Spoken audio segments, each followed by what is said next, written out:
So today I'm going to show you how to lock, hide or unhide apps on your iPhone. Let's get into it. So let's say I'm working with this Royal Kingdom game right here. So all you need to do is to tap and hold on the application. From these options, you're going to see the one that says require Face ID. I'm going to tap on that. So from here, you can see we have two options, but let's look closer to the second option, which says hide and require Face ID. Now, if you want to hide the application, of course, you want to go with the second one.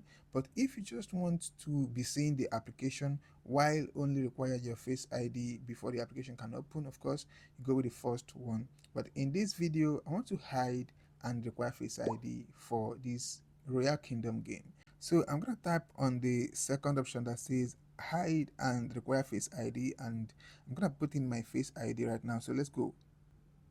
Yeah, and I'm gonna perform my Face ID test, and here you can just see the last button that says hide app. So when I tap on hide app, and now you can see the app is gone. So how can I be able to open this app again if I want to? Now you're gonna swipe all the way to the right, scroll all the way down, you're gonna see the section titled hidden. So tap on that, and it's going to perform your Face ID, and of course you're going to see all the hidden apps. So for you to open that up, you tap on it and also perform your Face ID for the app to.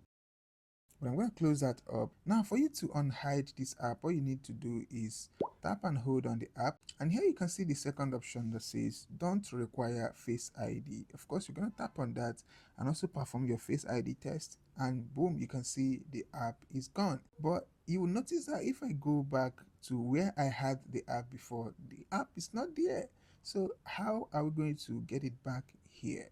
So now we scroll all the way back, and then we try to locate the app from here. If you don't see the app from here, go ahead and search for the app. Since I see it right here on the top right corner, so I'm gonna tap and hold on it, then I'm gonna drag it out. As you can see, I'm gonna drag it out to the point I brought it out from before. So you can see, and I'm gonna leave it and tap out. So you can see I now have the app situated at the same place that I removed it from. So I hope you found this video very helpful. I'll see you in the next one.